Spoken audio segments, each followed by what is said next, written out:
ഓണം ആഘോഷിക്കുന്ന എൻ്റെ മുസ്ലിം സുഹൃത്തുക്കളോടാണ് ഞാനിത് പറയുമ്പോൾ എനിക്കറിയാം പലർക്കും ഇത് ഇഷ്ടപ്പെടൂല.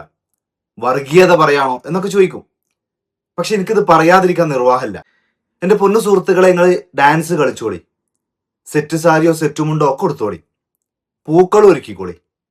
ഇത്തിരി വയറുള്ള ആളുകളാണെങ്കിൽ മാവേലി ആയിക്കോളി, യാതൊരു കുഴപ്പമില്ല. പക്ഷെ നിങ്ങളുടെ ഉള്ളിൻ്റെ ഉള്ളിൽ ഒരു വിശ്വാസമല്ലേ, ആ വിശ്വാസം വെച്ചിട്ട് ദയവേതിട്ട് നിങ്ങൾ സദ്യ ഉണ്ടാക്കരുത്. അപേക്ഷിക്കുകയാണ്, സദ്യ ഉണ്ടാക്കരുത്. നിങ്ങളെ കൊണ്ട് കൂട്ടിയാൽ കൂടൂല. അത് അവര് തന്നെ ഉണ്ടാക്കണം, അതിന്റെ ആ ഒരു ടേസ്റ്റ് കിട്ടാൻ വേണ്ടിട്ട്. നമുക്ക് നല്ല എന്താണെന്നറിയോ, നമുക്ക് നല്ല കുഴിമന്തിയോ ഫ്രൈഡ് റൈസോ ചിക്കനോ മട്ടനോ നോൺ വെജാ, ഈ സദ്യ അത് അവരെന്നെ ഉണ്ടാക്കണം. അവർ ആ വാഴന്റെ ഇല ഇങ്ങനെ വെട്ടി നിരത്തി വെച്ച് അതിന്റെ ഒരു തല മുതൽ അവിയല്, അച്ചടി, പിച്ചടി, സാമ്പാർ, പുളിശ്ശേരി, ആ സാധനങ്ങൾ നിരത്തി അങ്ങോട്ട് വെക്കണം. എന്ത് രസ. നമ്മളിൽ പലർക്കും അതിന്റെ പേര് മുഴുവൻ പറയാൻ തന്നെ കഴിയില്ല.